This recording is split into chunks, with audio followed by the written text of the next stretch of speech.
All right, so I want to keep on talking about approximation algorithms. And again, one of the takeaways from approximation algorithms is that all of the design paradigms that you've studied over your education so far are super useful for approximation algorithms. And so this lecture is going to be about how one of the design tools that you just got this quarter, namely linear programming, how that gets used in approximation algorithm design. And in some ways, it's sort of a match made in heaven, right? Because remember, a key challenge in the design and analysis of approximation algorithms is getting a handle on what the optimal value is. Okay, so the minimum cost of a tour, the minimum make span of a schedule, whatever. And now, often it's hard to get a handle exactly on what the optimum is. After all, it's usually NP-complete to compute. But so what you wind up doing is you prove bounds on how good the optimal solution could possibly be. Okay, so you identify quantities that are only better than opt. You use that as a yardstick to compare the solution of your own algorithm. And if you're within a factor alpha of something which is better than opt, then you're certainly within a factor of alpha of the optimal solution as well. So the question then is, where do these bounds, where do these things only better than opt come from? So last week we saw a couple ad hoc examples. So like for scheduling, we looked at the maximum job size, we looked at the average load. For metric TSP, we looked at the minimum spanning tree. But if you think about it, when we talked about duality, the whole point of dual linear programs was to give you bounds on how good the optimal solution could be. And indeed, dual feasible solutions turn out to be the key to a lot of kind of the state-of-the-art approximation algorithm. So I'm going to give you a glimpse of that today. But actually, I want to start with a problem where we're initially not going to use linear programs. It's going to really be kind of a continuation of our lecture a week ago, which we concluded with set coverage. So I want to talk a little bit about a variant called the set cover problem.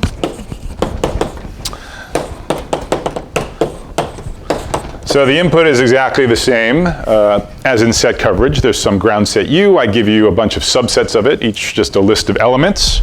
There's no budget though. Okay, there's no K. So while in set coverage, the hard constraint is that you're only allowed to pick K sets. Subject to that, you want to cover as many elements as possible. Those are reversed in set cover. The hard constraint is you have to cover everything. Subject to that, you want to do it using as few of the subsets as possible. Okay. So pick as few subsets as possible. Subject to the union of the subsets you pick should be all of U. Okay. So for example, if this is your ground set and S1's the top half, S2's the top half, bottom half, and maybe there's a different way that it's partitioned, S3, S4, and S5, here the optimal set cover is going to use two sets. Right? You're just going to pick S1 and you're going to pick S2. S3, S4, and S5 would also be a set cover, but it uses three sets. So it's not as good. Okay? So that's the set cover problem. Clear? So we allow you to pick as many sets as you want, but you have to cover everything. You again want to do it sort of as economically as possible. All right, so this is another NP-hard problem. It's NP-hard basically for the same reasons that set coverage is NP-hard. And again, the tension of which sets to pick is the same as before. On the one hand, you want like big sets. On the other hand, some sets largely just are redundant with other sets, whereas some are sort of uniquely useful. So you have to balance that tension between the size of a set and sort of the other possibilities of covering those same elements. Okay, so the greedy algorithm that we discussed for the set coverage problem, again, makes perfect sense for the set cover problem. So what was the greedy algorithm for set coverage? Well, we just kept picking the set that covered as many new elements as possible. We were only allowed to pick K sets, so we stopped after K iterations. So we're again going to pick the set which covers as many new elements as possible. We're just going to run to completion. We're going to run until we've covered everything. Okay? So greedy algorithm. So C is the collection of subsets that we've chosen. So while C not a set cover,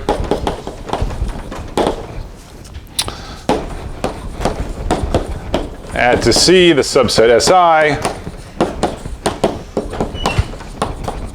covering the max number of new elements.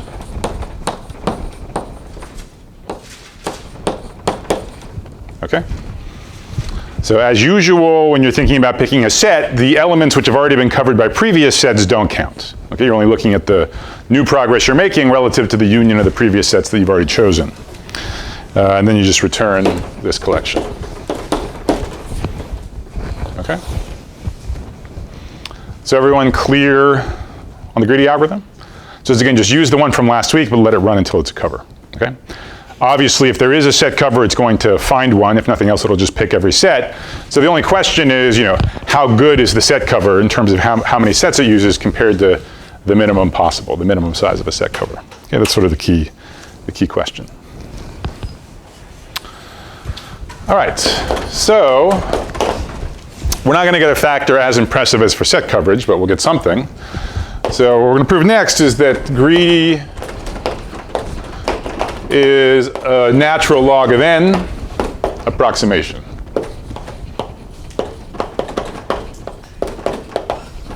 Okay? So I should say we don't expect this to be optimal, certainly, because it's an NP-hard problem, and it's obvious you could implement this in polynomial time.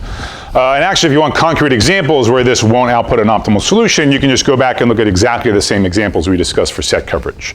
So the first example will show that there might be a set cover of size 2, but this greedy algorithm will output one of size 3. The second example from last week will show that even when there's a set cover of size 3, the greedy algorithm might output something of size 5. Okay? And there are worse examples than these as well. Okay? So we expect it to be suboptimal. By how much? Well, this is the upper bound we're going to prove. Okay? Oh, so what's n? I should say, where n is the number of universe elements. If you stare at the proof closely, you'll realize we actually prove its natural log of the maximum size of a subset, which could be much smaller than the size of the universe. Okay? But let's just prove this version for simplicity. So this is the first result I want to talk about today. We're not going to use linear programs. Actually, for this, we're going to be able to really nicely piggyback on our understanding of the set coverage problem. Okay? And so that'll allow us to really quite quickly prove this guarantee.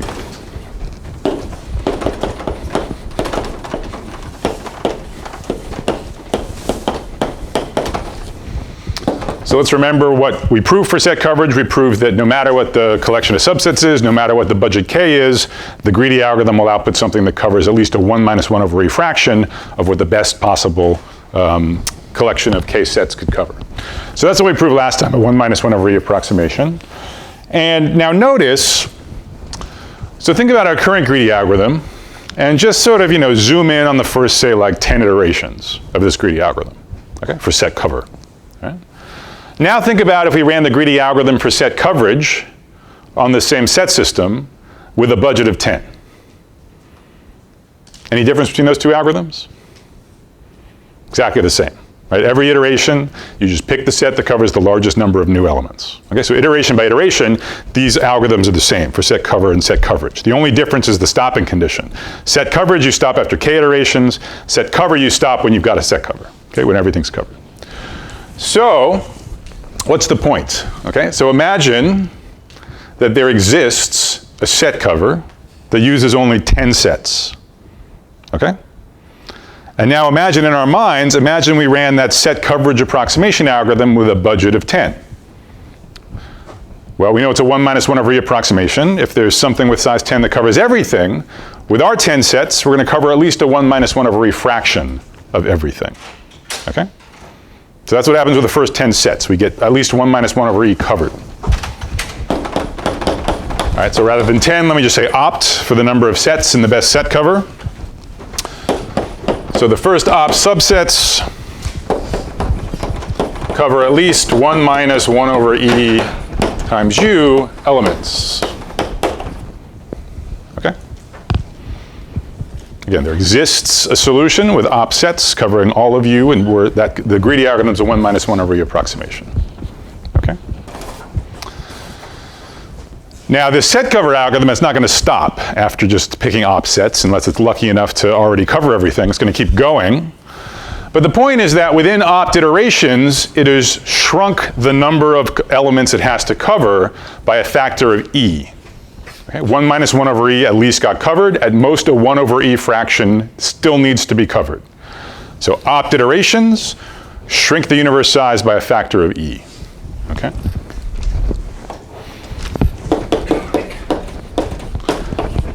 That's true not just for the first batch of opt iterations, right? Sort of, the second batch of opt iterations can just be thought of as a sort of residual set coverage problem, and the same guarantee continues to hold. So every opt iterations, this algorithm reduces the number of uncovered elements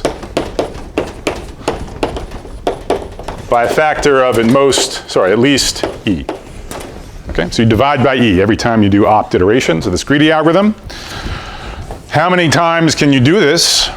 Well, you're done once you have less than one uncovered element. You start from n, you're dividing by E every time. Remember that the natural logarithm is log base E. So we're done, meaning all elements covered within, at most, opt times the natural log, i.e. log base E of n iterations. Okay?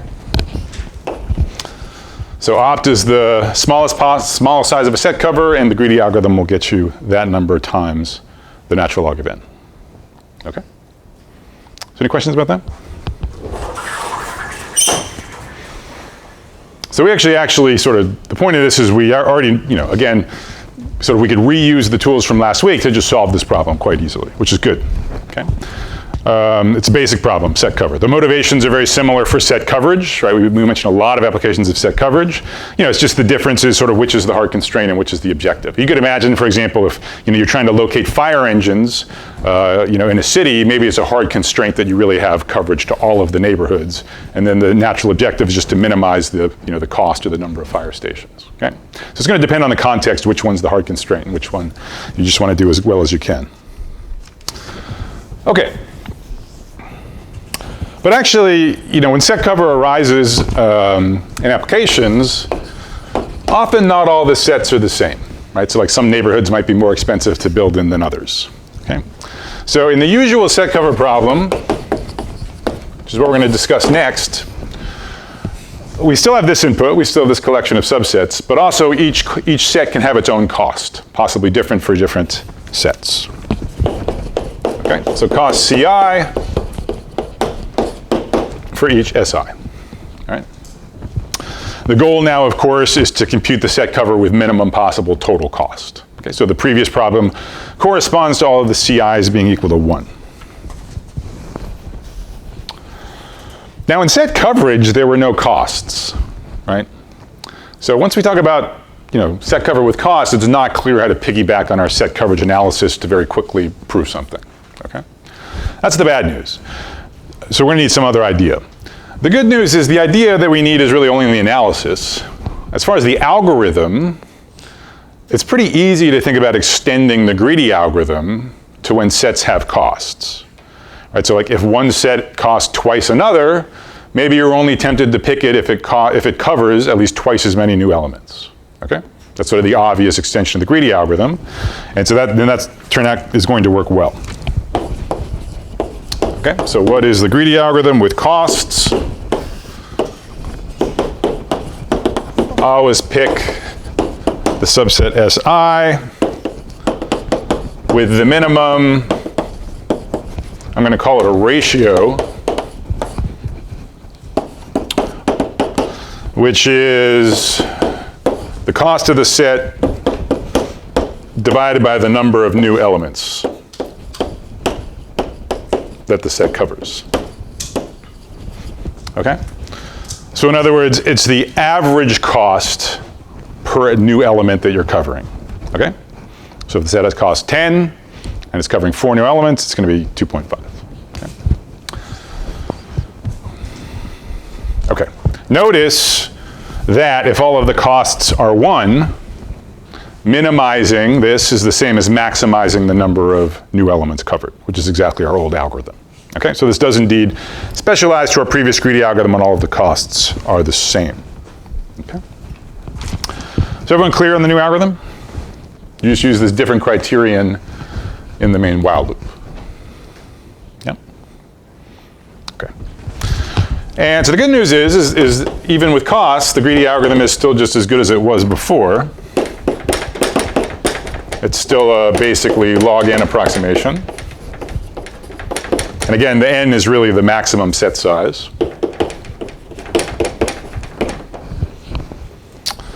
So that's what I want to prove next. Okay? The greedy algorithm still works even when there are costs. Now here it's not clear how to prove it, because again, we can't piggyback on our set coverage analysis. So what I'm going to do is I'm going to give you a direct argument. So we'll just see a proof. And then we'll zoom out and we'll recognize that the proof that we just did was really using a dual feasible solution and weak duality. That's really what's going to be going on in this argument. Okay?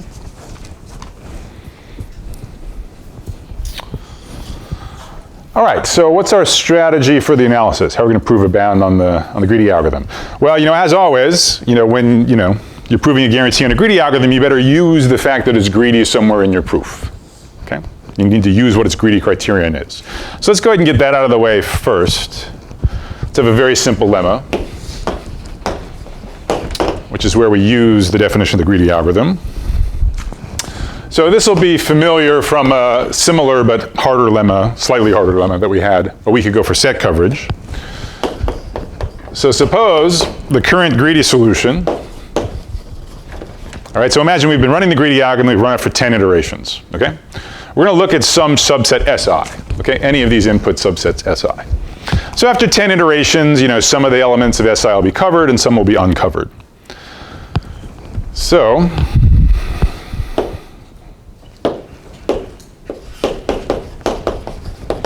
call L the number of elements covered by SI at this time.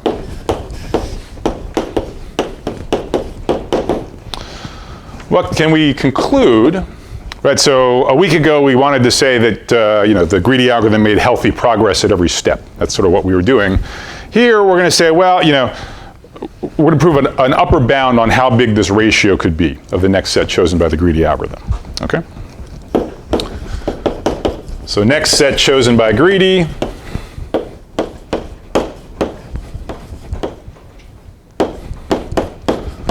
has a ratio at most, the cost of SI divided by the number of elements of SI not yet covered. Okay? So if you've understood everything I've said so far, this is like totally immediate. Okay? Why? Well, the greedy algorithm of the next iteration has the option of picking the set SI.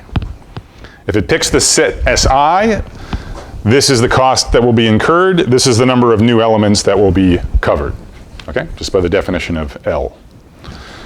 Now the greedy algorithm picks the set with the smallest ratio, so it'll be at most the ratio it would attain if it achieved SI, okay? So that's it, so that's the proof. So any questions about the lemma? So in set coverage, we said, oh, well, as long as the greedy solution is far from optimal, we're going to cover a lot of elements. Now what we're saying is, if there's some set where we haven't done a good job of covering much of it, it's because we're picking cheap sets, okay, or sets with small ratios, small average cost per element covered, okay? Okay. Good.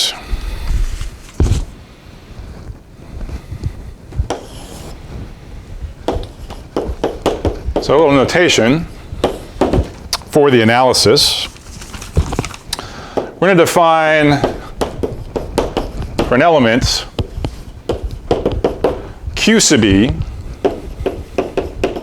will be the ratio of the first set, or first subset, to cover E in the greedy algorithm, okay? So think about it this way. We zoom in on the 17th element of the ground set. We watch greedy run, okay?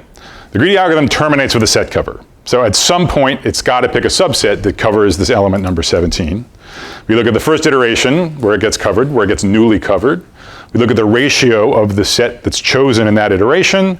That is Q sub E, okay? So every element just says, oh yeah, the ratio of this first set to cover me was this. Okay. I'm using this notation Q sub E to sort of perhaps remind you of the Q values we talked about when we analyzed online bipartite matching. As we'll see, something very similar is going on with set cover. Okay. So maybe just a quick example. Right, so if you imagine that sort of a very simple set system, say this was the set system. Let's say all the costs were 1. So Greedy's just going to pick the biggest set first if all the costs are the same. So each of these gets a Q value of what? What was it? 1 by 3, right. Right, so when we pick this, the cost is 1, the number of elements covered for the first time is 3. So the set has a ratio of 1/3. Everything that it covers newly gets exactly that as its Q value. Okay. So then what happens next? Well, so in the next iteration of Greedy, this covers 2 elements newly. This one only covers 1 element newly. So the Greedy algorithm will pick this one next. And again, its ratio is 1/2. So both of these get a Q value of 1/2. Now in the final iteration, Greedy has no choice but to pick this set. It only covers 1 new element, so the ratio is 1/1, and so this one gets a Q value of 1. Okay? All right. Good. So let's do the next step. So what? How do we use this lemma?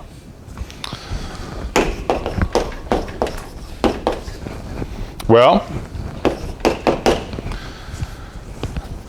this lemma gives us an upper bound on how big the Q values of the elements of a set can possibly be. Okay?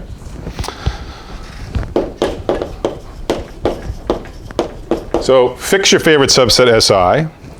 Think about the jth element of SI to be covered by Greedy. Okay?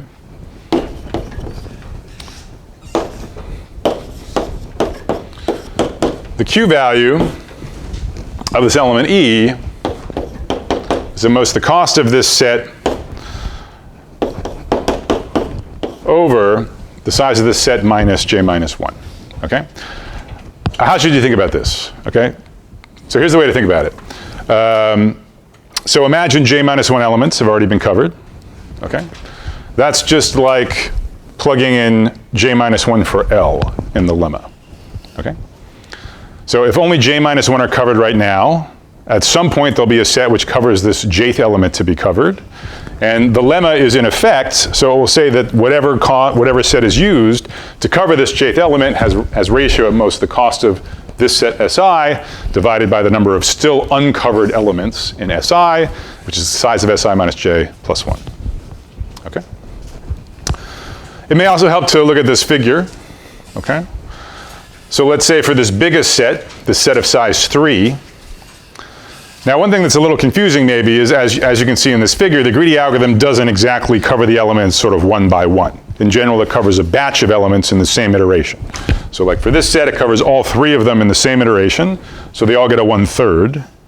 But if you think about it, that's fine for this. What is this asserting for a set of size 3? It's saying that that the first element to be covered has a Q value of at most 1/3 if the cost is 1.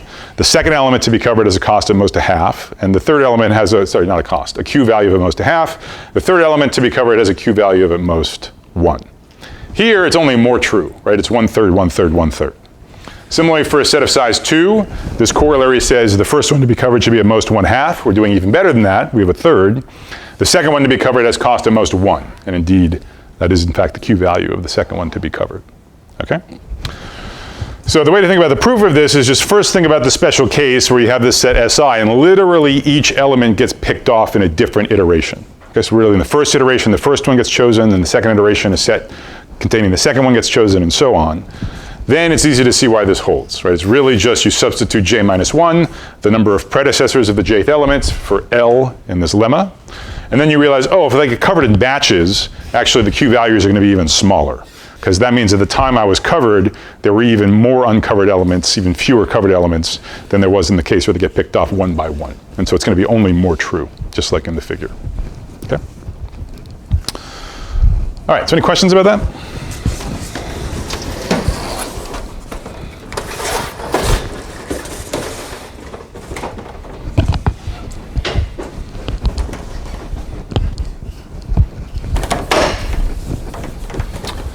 All right, so that's how we use the greedy algorithm. We use the greedy algorithm to basically get these upper bounds on how big the Q values of elements of a set could be. So let's just sort of compile this information. So for all subsets SI, how big could the sum of the Q values of elements in the set S be? Well,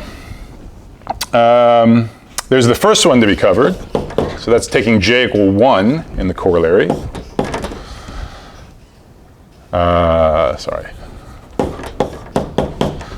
Taking j equal to 1 in the corollary.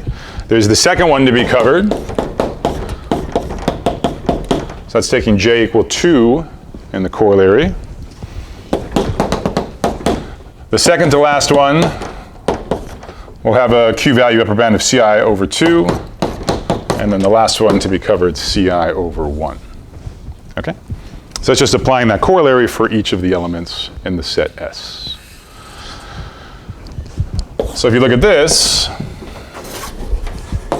this is approximately, so bring the Ci out.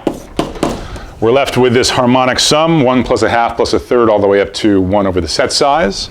That's basically the natural log of the set size.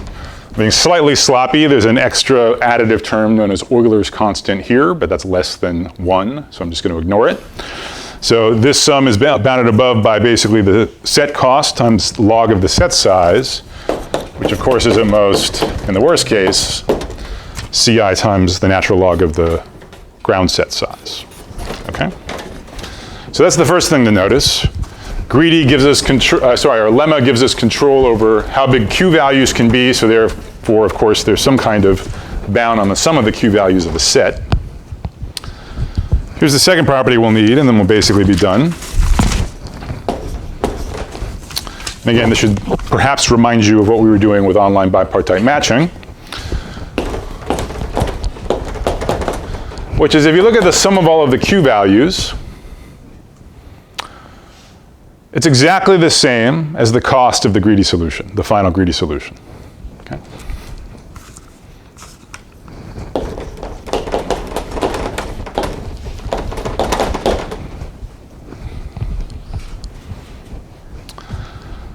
Actually, I claim this is an invariant of the greedy algorithm. Okay, this is true at all times, and therefore in particular at the conclusion of the algorithm. It's clearly true initially. All the Q, I guess I forgot to say this, but all the Q values we think of as initially being 0 before any of them have been set.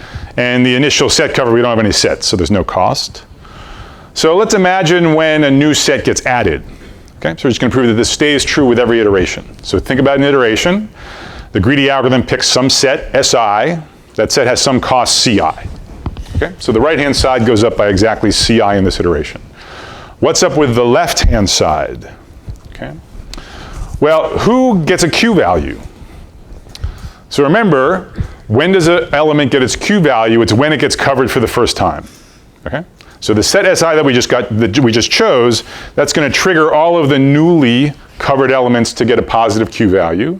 What is that Q value? Well, by definition, it's just the ratio of the set we're picking in this iteration. Okay? So let's see. So left-hand side, so let's say when greedy picks Si, clearly the right-hand side goes up by Ci. Left-hand side goes up by number of newly covered elements times whatever their Q value is. Their Q value is the ratio of this set, and just by definition. What's the ratio of a set? It's the cost of the set divided by the number of new elements covered. So the number of new elements covered in the denominator cancels with this. So this is just equal to Ci. Okay?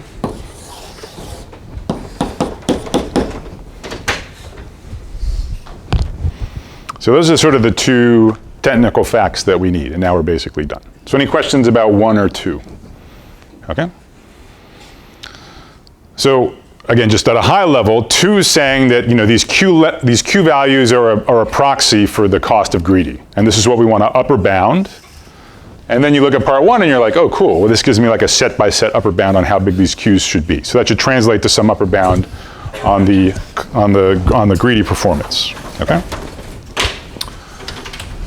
So let me just put all the pieces together.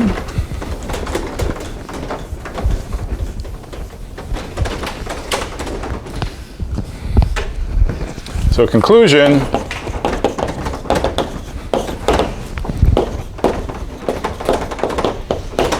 so the greedy cost is the sum of everybody's Q values, right? That was just point 2.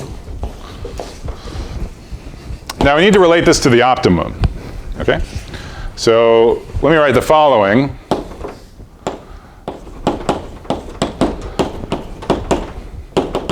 Take the optimal set cover, sum over each of the sets in the optimal set cover.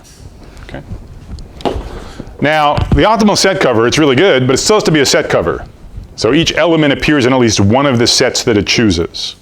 So if we sum over each of the sets that it chooses and then sum over the elements in that set, we count every element at least once, possibly more if optimal sets overlap. Okay, so by summing over the optimal sets and then summing over the elements in the set, I only overcount the sum of all the Q values. Okay?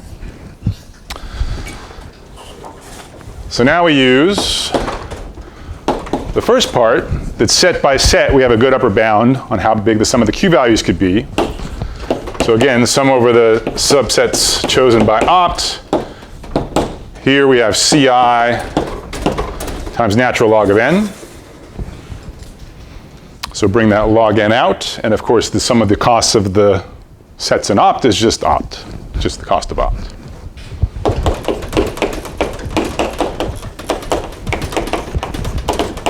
Okay. And that completes the proof of the log n approximation for greedy set cover even when sets have costs. So any questions about that?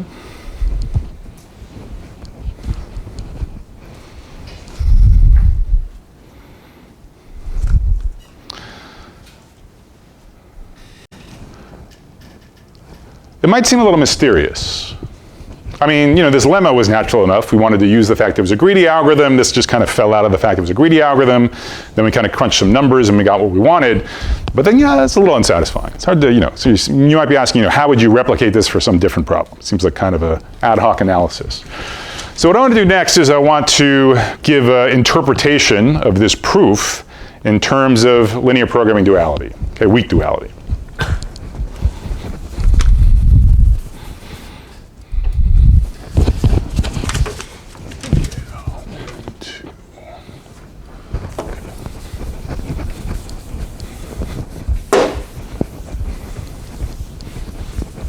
So in some sense, I'm going to prove the same theorem for the same algorithm, but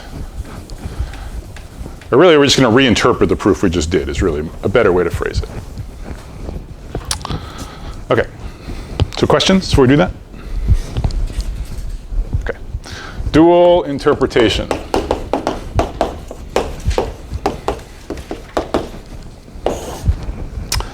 All right, well, for there to be a dual, there better be a primal first. So let's start there, okay? So let's start with something which is a linear program that's obviously related to the set cover problem. We'll have to talk about the exact relationship, but it's clearly related. So the decision variables are going to be xi. Okay, this intended semantics are if xi equals 1, you pick the set si. If xi equals 0, you don't pick the set si. Ci is the cost of si. So you're picking sets. The x's say which ones you pick. What's the constraint? The constraint is it has to be a set cover. What does that mean? It just means every element should appear in at least one of the chosen sets. Okay? So we're going to have a for all elements in the constraint. We're going to have at least one. It should be chosen at least once. What do we sum over? We sum over all of the sets I so that E belongs to Si. And at least one of those better be 1.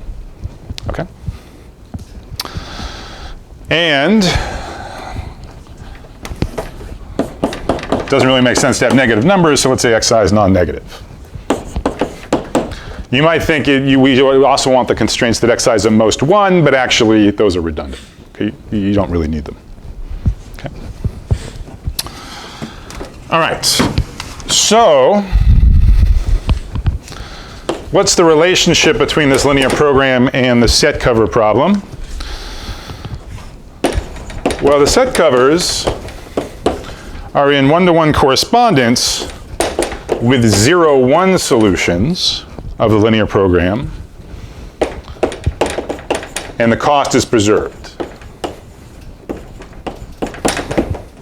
Okay? So in other words, if you give me a set cover, I will just set the xi's to be 0 or 1 accordingly, and I'll get a feasible solution to the linear program, and its cost will be equal to the cost of the set cover. And I can map it back. Give me a 0, 1 feasible solution. I just pick the sets whose xi equals 1, and that'll give me a set cover. Okay? The constraints enforce that. All right? So any questions about this? This is sort of hopefully very simple, but important. Okay. So set covers correspond to 0, 1 solutions. Now, of course, linear programs are not, they don't need to return to you something that's only zeros and ones. Linear programs are allowed to use fractions. Now, we saw a couple examples in the first half of the class where fractions didn't help the linear program. You're always guaranteed to have an optimal 0, 1 solution. First, we saw that with minimum cuts, and then we saw that with bipartite matchings. So those were two really happy cases where actually the linear program, although it's not obvious, it always gives you zeros and ones as the optimal solution. Now, for set cover and for this linear program, we do not expect to always get 0, 1 solutions back as optimal solutions. What would that imply if we always got back 0, 1 solutions? It would, the opposite, P equals NP is what it would do. Right, so the set cover problem is NP hard. We can solve linear programs in polynomial time. We've talked about that. So if solving linear program just gave you a 0, 1 solution that happened to be optimal even over all of the fractional solutions, well then boom, there's your optimal set cover. It's just on a silver platter, handed to you by the linear program. So we don't expect that to happen. Okay, so we don't expect to be able to solve set cover with linear programming, which means we expect that fractions can help. So to see why fractions can help, consider the following very simple example. 3 elements in the ground set, and the collections are all possible pairs. Okay?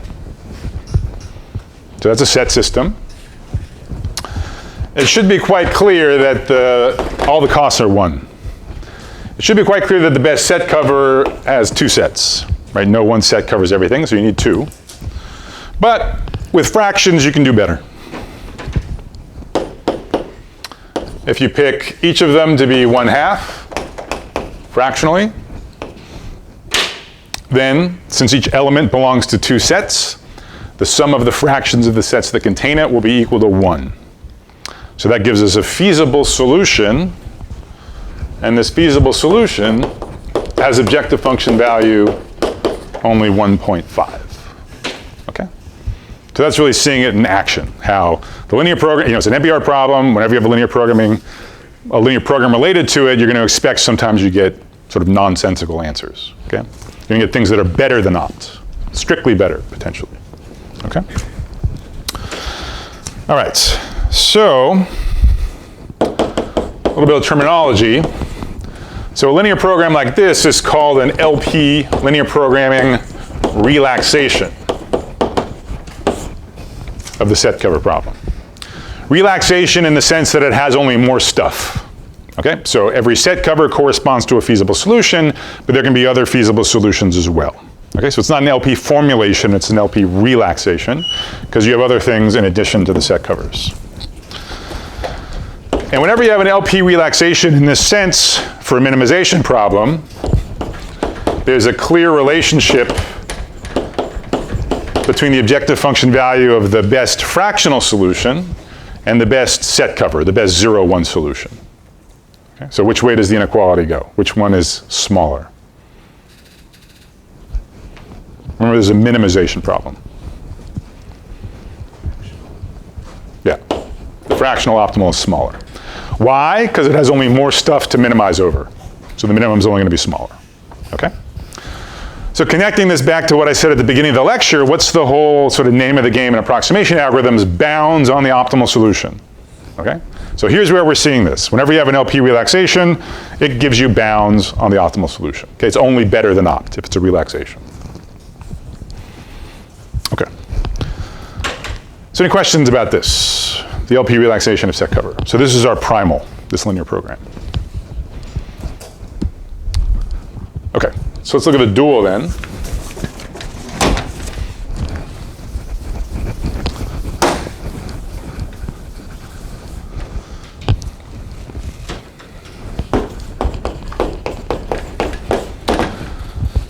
So the dual, yeah, I'm just going to apply the standard recipe, which we spent some quality time with a few weeks ago. Oh, this should be min, by the way. All right, so we have a minimization primal, so we're going to have a maximization. The objective function is going to be the old right-hand side, so those are all just ones. The decision variables are going to correspond to constraints. So we're going to have one decision variable per element. I'm going to use P/B as our notation for dual variables. This again is sort of meant to evoke, previous things that we've done, in particular with matching. Okay, so we know we're going to have one constraint for each variable. So we're going to have a constraint for every SI. We know that the right-hand side is going to be the coefficients in the objective function. So we have a CI here. This is a max. So we have a less than or equal to here. If you work out what the transpose does, here we're just going to be summing over the elements in the set SI of their dual variables. Okay? So those are the dual constraints. If you like, you can think of this as sort of a price of an element. And so this is just saying that for each set, the sum of the prices of the elements it contains should be bounded above by the set cost. And then all dual variables should be non-negative because we have inequality constraints. Okay? So that's the dual, just using our standard recipe.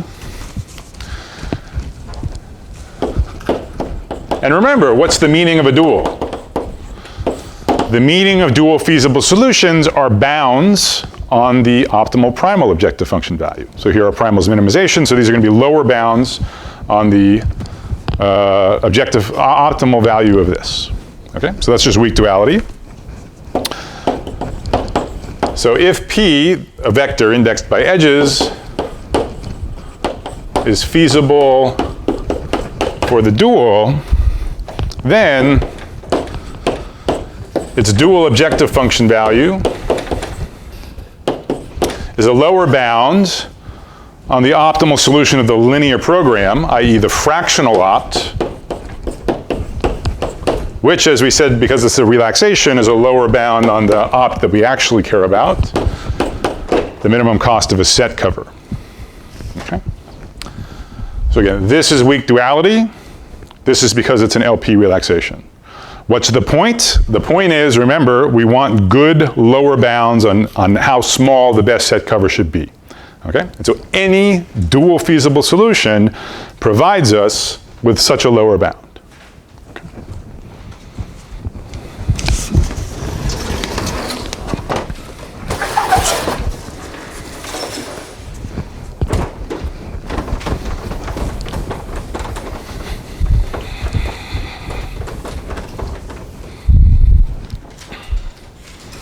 Now, let's reinterpret our sort of previously somewhat mysterious computations 1 and 2 in terms of this dual linear program. So this fact 1, the fact that the sum of the Q values, as we define them in the previous analysis, is at most the set cost times log n, says that if we scale down the Q values by a logarithmic factor, then actually we're going to satisfy the dual feasibility constraints. What does dual feasibility say? It says the sum of the prices is at most the cost of a set. What does this statement say? This says the sum of the Q values is at most the cost of the set times log n. So if we scale that down by log n, we'll recover dual feasibility. And again, this should remind you of when we were scaling things in online bipartite matching. We scaled q's to get p's, which were dual feasible. Okay. So if we define the vector p to be the vector q, as we defined it previously, divided by log n,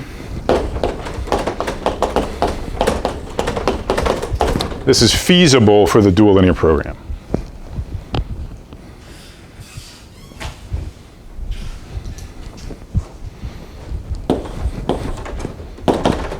Sorry, 1 implies this, where this is 1.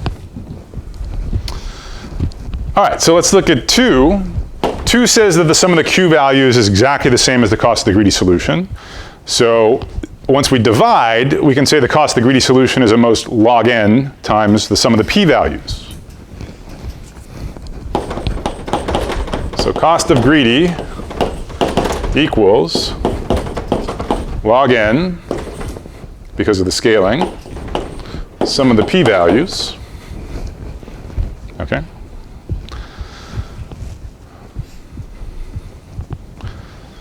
By part 1, we know this is a dual feasible solution.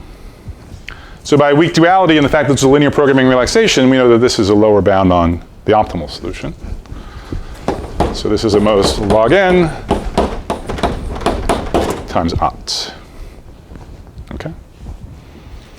So what was the point of these steps 1 and 2? The point of steps 1 and 2 was just to, given what the greedy algorithm did, to ex post facto come up with a dual feasible solution justifying its decisions and proving that its solution is near optimal. Okay? That's really what was going on with the definition of these q's, controlling how big the sum of the q values could be. It's really a dual feasibility argument. Okay? All right, so that completes the reinterpretation of our set cover proof. Any questions about that? Yep. What's the relation between the second implication and the linear program? So in this inequality, I'm using weak duality. So for here it has nothing to do with linear programming. The equation has nothing to do with programming. This is really just like by construction of the q values, this is true, and then you pick up the log factor just because p is q scaled by log. But then the question is more like, what do the sum of the p values have to do with anything? Right? So ultimately, we need to relate the left-hand side to the cost of an optimal solution. And so the sum of the prices is sort of an intermediary for that. And so where linear programming comes in is we really need this to be feasible for the dual solution. Right? So it's feasible dual solutions that gives us bounds on the optimum. So that was the point of part 1. Part 1 says that actually this really is a dual feasible solution. This is the dual objective function value. And so by this argument, that gives us the lower bound on the optimal solution. Does that make sense? Okay, thanks for the question. Other questions?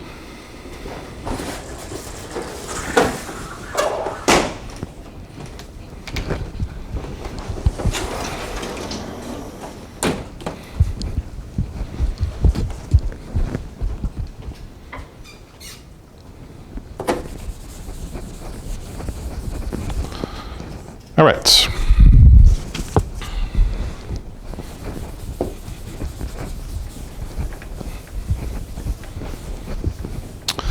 So the set cover is sort of interesting because, the algorithm, you certainly don't need to know linear programming to come up with that algorithm, right? Anybody could come up with that algorithm if you have some good intuition about greedy algorithms. As we saw from the first proof, you don't even really need linear programming to do the analysis, though it is much less mysterious and it feels much more systematic if you know linear programming, the analysis. But so now I want to think about an algorithm which uses linear programming not just in the analysis, but actually in the algorithm itself.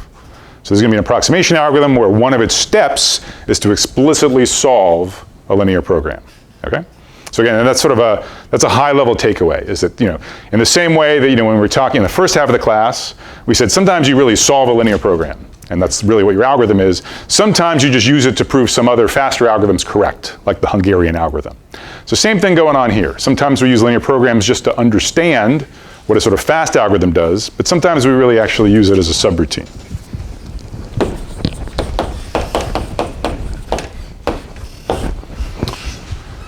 So I want to illustrate this point with the vertex cover problem. So you studied a polynomial time solvable special case of the vertex cover problem on problem set 2. Let me remind you the definition. So I give you an undirected graph with costs on vertices, non-negative costs on vertices. Okay? And the responsibility of an algorithm here is to choose a subset of vertices so that every edge has at least one of its endpoints chosen. Okay? So you're picking vertices and they should hit every edge, at least one of their endpoints. So of course, you can pick all the vertices, that would be a vertex cover. But so subject to being a vertex cover, you want it to have the smallest possible cost. So the min cost subset of vertices, such that has at least one endpoint of every edge. Okay? So that's the vertex cover problem. Okay? As you saw, it reduces to max flow and bipartite graphs, but in general, this is an NP-hard problem. Okay? So the first algorithm I want to show you for vertex cover is going to explicitly solve the linear programming relaxation. So this is the linear programming relaxation for set cover. But actually, if you think about it, vertex cover is really just a special case of set cover. Do you see that? So what's the ground set in the vertex cover problem? In other words, what's getting covered? Edges, right? So for each edge, you need to cover one of its endpoints. So the ground set should correspond to the edges, which means that the subsets need to correspond to collections of edges. And they should also somehow correspond to vertices, presumably. So for a given vertex, you look at the incident edges, and that corresponds to the subset of elements that it covers. Okay? So vertex cover is a special case of set cover, with elements corresponding to edges and vertices corresponding to sets of the incident edges. So let me just rewrite this a little bit, sort of just really change notation, but it's really, I want to emphasize it's literally the same LP relaxation we were already talking about. So instead of i's, let's write v's. Again, the semantics here is that xv should be 1 if vertex is in the vertex cover and 0 otherwise. So it used to be that, it's still true that you have to pick one thing. But now there's a simpler way to write this, which is that for all edges v comma w, at least one of the endpoints should be chosen. Okay? That's what the primal constraints simplify to. And then just a change of subscript here.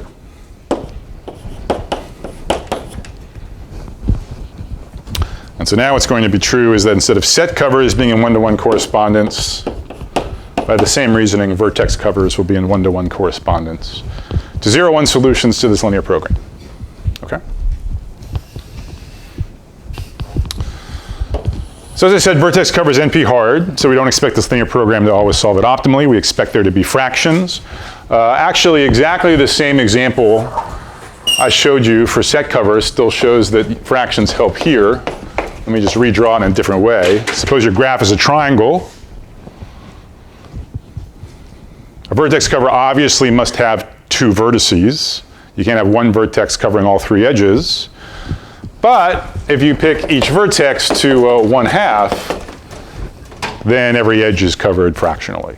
Okay, so again, the optimal solution is 2, and the fractional solution is 3/2, just like in set cover. Okay?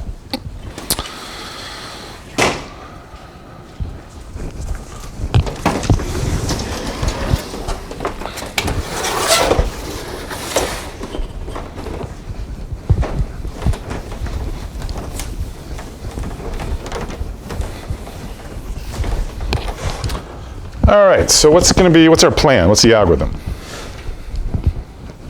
Well, as I said, this time we're actually going to just go ahead and solve this linear program.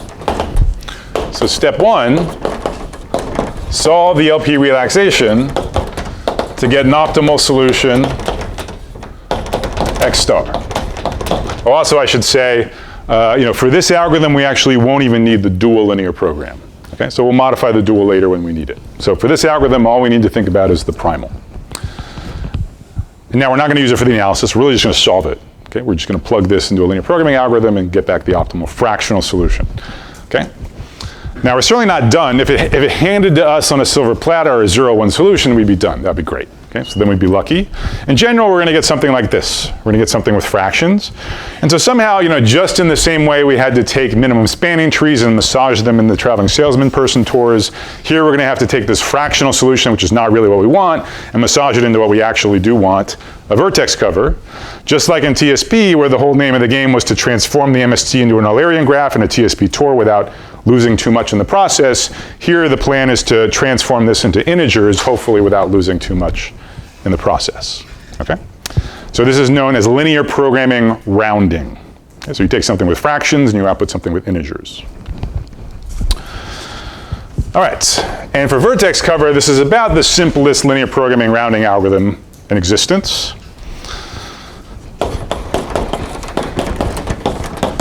So the final answer of our algorithm is we're just going to look at the vertices V, which in this optimal LP solution are chosen to at least a 1/2. Okay? So we scan over the vertices. If it's less than a half, we don't pick it. If it's at least a half, we do pick it. That's our final answer, capital S. Okay? That's it. That's the whole algorithm. Okay?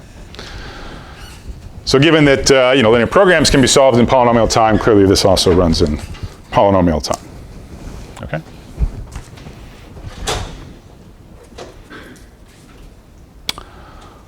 All right, so let's see why this works.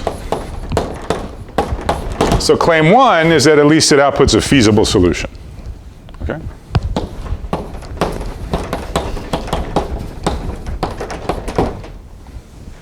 Do you see why this is true?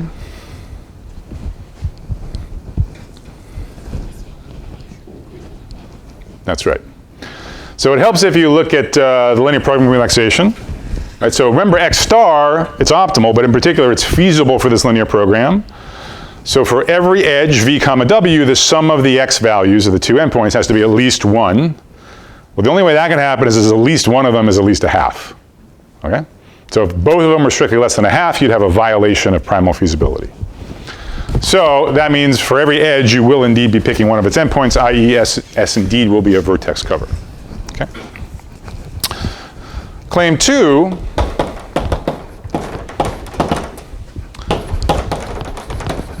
is that this algorithm is a 2 approximation. Okay? So it's a lot better than what we were getting for general set cover. I forgot to say this actually. So when we realized that vertex cover was just a special case of set cover, clearly we can always default to the greedy algorithm and the analysis we have more generally. So what we're hoping for, we want to beat log n, right? It's an only easier problem, a special case, so we want to do better.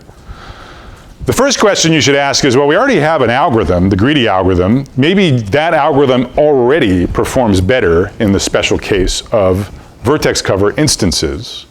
Turns out it doesn't. I'll put that on exercise set number 9. But the greedy algorithm actually can be off by a log n factor even when it's a vertex cover instance. Okay, so greedy algorithm there would mean you always add the vertex, which minimizes the cost of the vertex divided by the number of edges it's covering for the first time.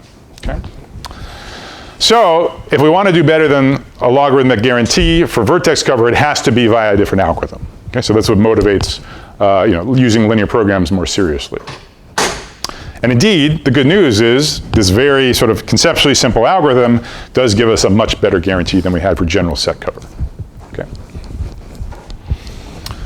And it's very easy to prove. So let me just show you the argument.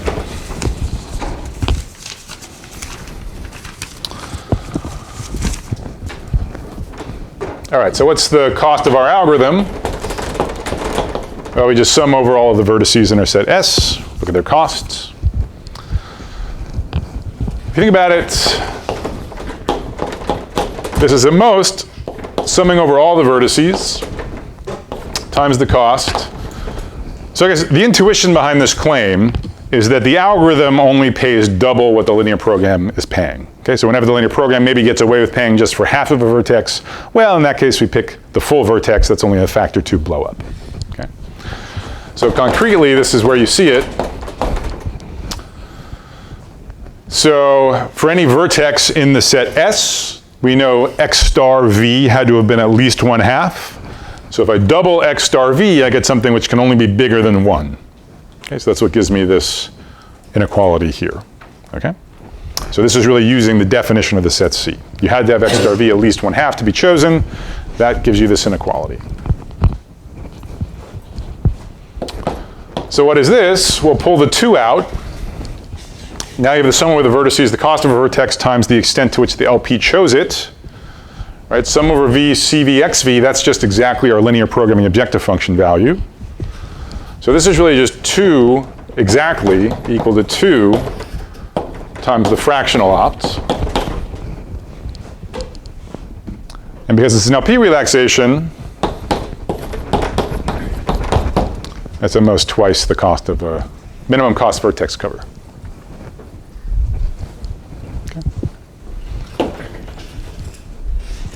So any questions about that? Yep. If we tried a relaxation for the code as opposed to a rounding, would we not get as tight of a value? So let me try to understand the question. So in this algorithm, we're both using a relaxation and we're doing a rounding, right? So when I say a relaxation, what I mean is this linear program here, where vertex covers correspond to 0-1 solutions, but there's also other stuff too, like fractional solutions. So that's what I mean by linear programming relaxation. So in step 1, we're really using linear programming relaxation. But then the question is, when it gives you fractions, how do you interpret it? It's really not what you want. You don't want fractions. You want a vertex cover. So you need to do some kind of transformation. And actually, this really kind of mirrors what you often do in practice when you're using linear programs as a heuristic for integer programs, is if you get fractions, you just kind of like round them up to the nearest integer. Okay, and so that works reasonably well in a lot of cases.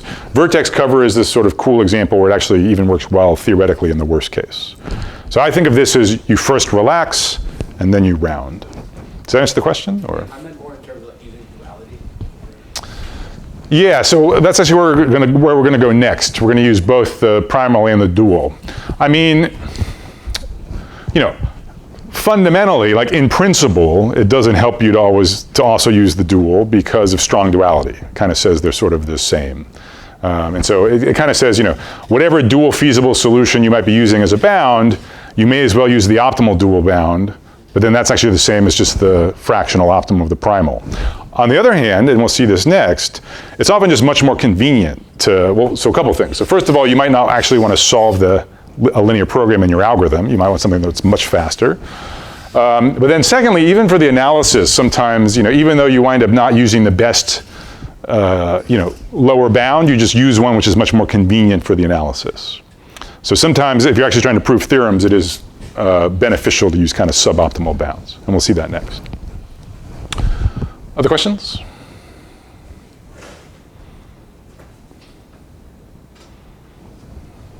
Okay. All right. So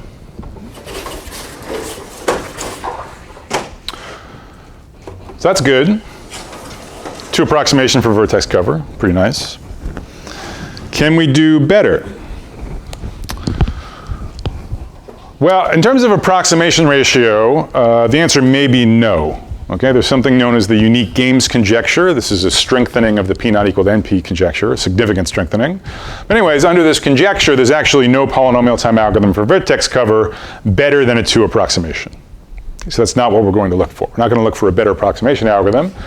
Instead, we're going to ask, well, you know, could we have just like a much faster algorithm that still gets a 2 approximation? Okay, so let's try to do better on running time.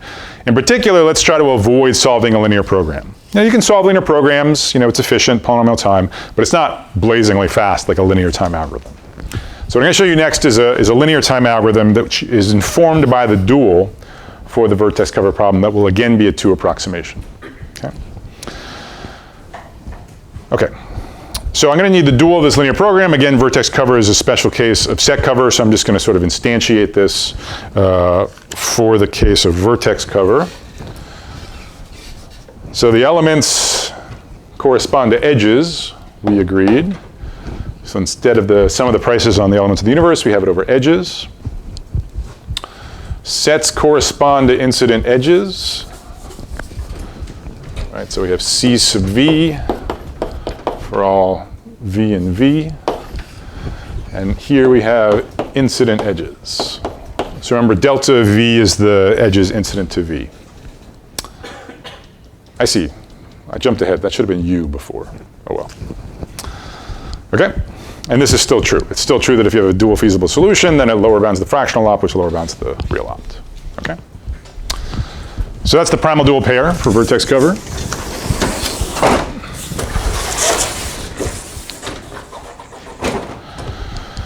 So I'm going to show you what, in hindsight is, an algorithm which if you're staring at the primal and dual, the algorithm I'm about to show you is like basically trivial.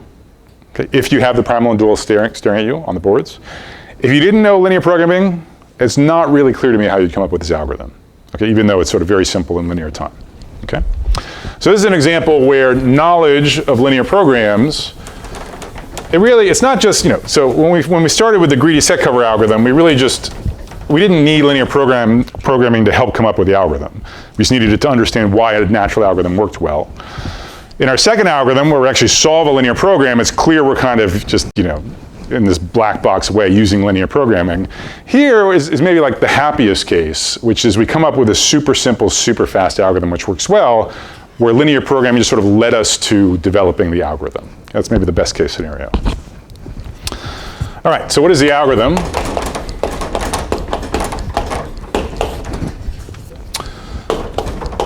So the algorithm is going to construct in tandem a vertex cover and a dual feasible solution. Okay? So initially, we just start with all the prices equal to 0. And our vertex set equal to the empty set. Okay, so notice this choice of prices. This is a dual feasible solution already. Right? So remember, if we set P to be 0 everywhere, we get a feasible solution. All the costs are non-negative. So, but of course, the empty set is not a feasible vertex cover. So we're just going to have one loop. So while S is not a vertex cover,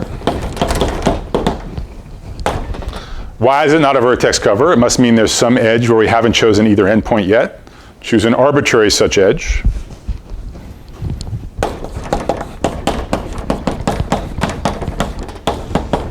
So an edge VW such that neither V nor W is an S yet. And now we're going to modify the dual solution. Okay?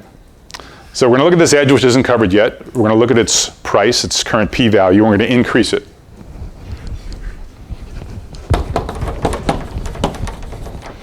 Okay? So we're increasing the dual variable corresponding to this primal constraint which is currently violated. Okay? And again, if you didn't have the primal dual pair up there, like why would you even have P sub E's in your algorithm description? It would just be like a weird thing to make up out of thin air. Okay? But we have a primal constraint which is violated. We know there's a corresponding dual variable. Maybe sort of increasing it can guide us about how to proceed. All right, so why don't we just increase the price of edge E forever? Well, it's because of dual feasibility. Okay? So dual feasibility says for any vertex, the sum of the prices on the incident edges should be at most the vertex cost. So at some point, when you keep raising this edge price, one of the two endpoints will become tight, i.e. the sum of the prices on the incident edges, including the current edge, will equal the cost of that vertex. Okay? So basically, you increase the price as much as possible subject to dual feasibility.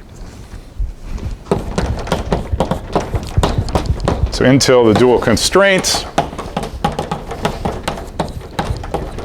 for V or W becomes tight. And again, tight just means holds with equality. So now you gotta stop. You can't keep increasing this price. But on the other hand, it's giving you a hint about a vertex to put in your vertex cover, namely whichever endpoint went tight. Okay?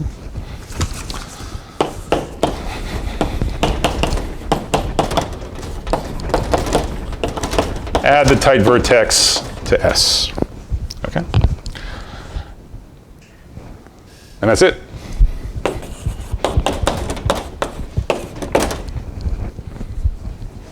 It's a whole algorithm.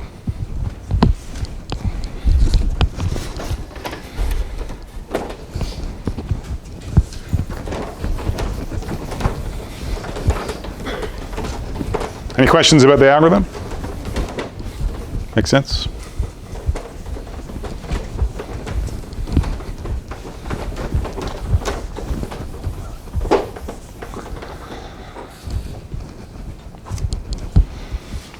So it's easy to implement this in linear time. You can actually just do a single pass over the edges and implement this algorithm. Okay, so it's super fast.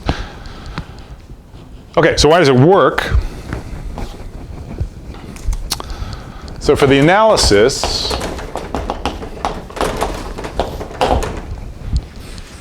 let's try to understand what is it maintaining at all times and what is it working toward. So the first invariant, the first thing which is true at all times is that P is a feasible solution for the dual.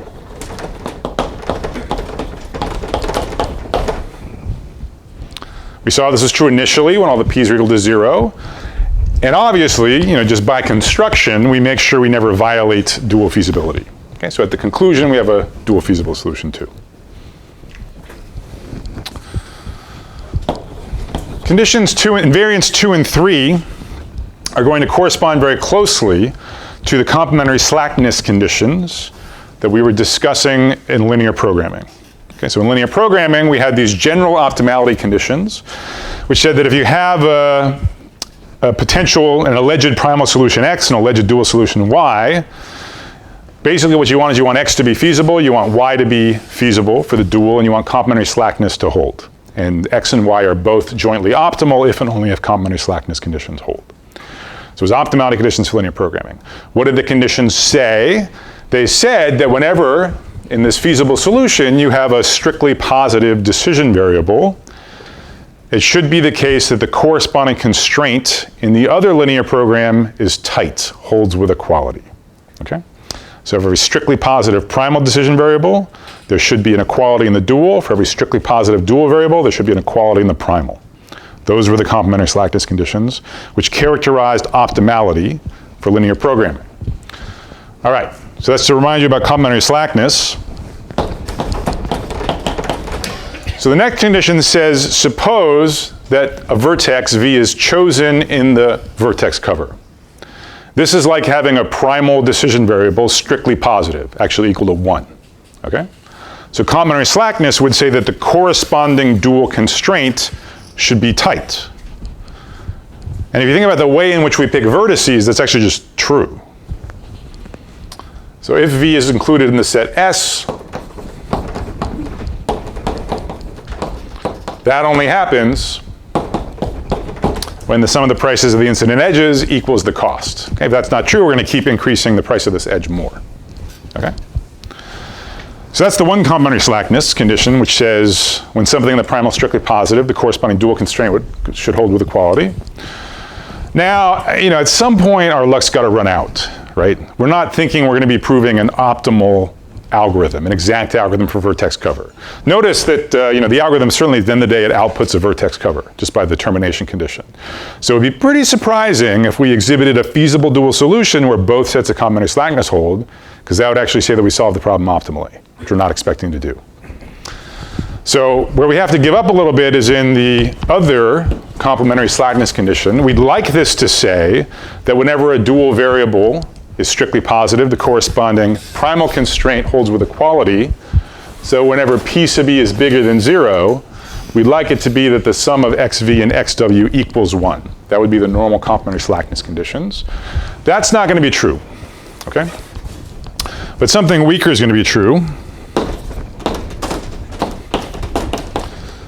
So whenever an edge has a strictly positive price, or even otherwise, as you'll see, well, it's not going to be true that XV plus XW, all right, so remember, the X's we're thinking of as being 0 or 1. Everything in the set cover S is a 1, everything outside of S is a 0. So this being equal to 1 would say that, for each edge, we magically chose exactly one of the two endpoints.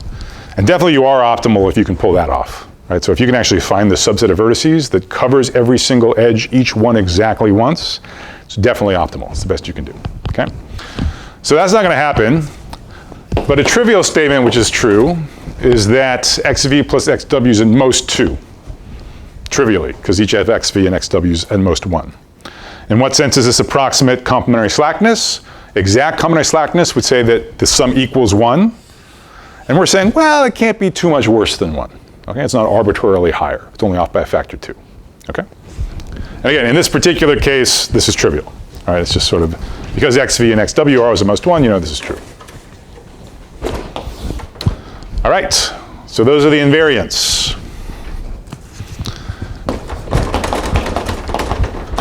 What is it working toward? It's working toward primal feasibility. Okay? Initially, we do not have a vertex cover, and once we have one, we stop. Okay? So at termination, this is 4, S is a vertex cover. Okay? That is, we work toward primal feasibility in this algorithm. So again, summarizing, we maintain at all times dual feasibility, an approximate version of complementary slackness, and we work toward primal feasibility. This is not the first example of an algorithm like this that you've seen. Okay? So this is known as a primal-dual algorithm in exactly the same sense as the Hungarian algorithm for min-cost perfect bipartite matching. In the Hungarian algorithm, we maintained prices, we maintained dual feasibility at all times, we maintained exact complementary slackness at all times, and we worked toward having a perfect matching, toward primal feasibility. Here it's exactly the same thing. So that was for a problem in P, so we could solve it optimally. Here's a problem that's NP hard. We have to give something up, and it's very transparent exactly where we're giving something up. One of the complementary slackness conditions holds only within a factor 2, and that's going to translate immediately to us being near optimal within a factor 2. And this is true very generally. If you have primal feasibility, dual feasibility, and approximate complementary slackness, that will guarantee that your solution is approximately optimal. Okay?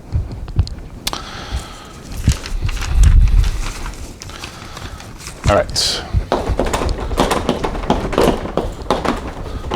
So this linear time algorithm is also a 2 approximation algorithm for vertex cover. And the proof, you've basically already seen it multiple times. Okay? It's really, remember we introduced complementary slackness in the context of the weak duality derivation. We derived weak duality, that was easy. We said, when is everything going to hold with equality? That gave us the complementary slackness conditions. So now we're just going to do the exact same thing, which says complementary slackness applies optimality, and we're just going to lose that factor 2 in the middle. But so just to make it precise, here's the cost of our algorithm, the vertex cover that we output. Because we have this first complementary slackness condition, we know that the cost of each vertex is exactly, it's tight because we included it in the vertex cover, so the sum of the prices of the incident edges is exactly equal to the cost of that vertex. Okay?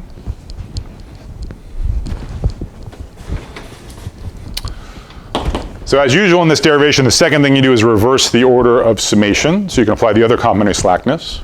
So now we're going to sum over edges first. So we sum over edges. How many times does this sum include the term P sub E?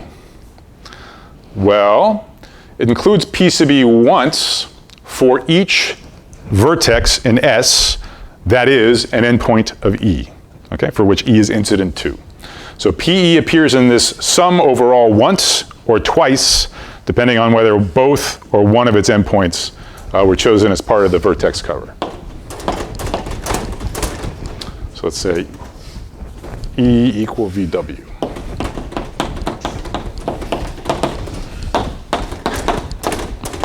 Okay?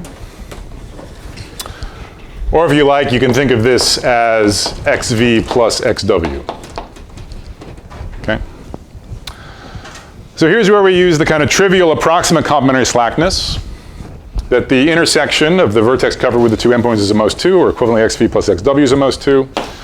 So here we get 2 times sum over E of PE. So now we use dual feasibility of these prices P. So the sum of the prices as the objective function value of a legitimate feasible dual solution. This is a lower bound on the fractional optimum. And since we were using an LP relaxation, that's in most the cost of the best vertex cover. So this algorithm basically simultaneously gives us the best worst case approximation that we think is possible with the best possible running time, namely linear time. Any questions about that? Next time we'll talk about randomization in approximation algorithms. See you.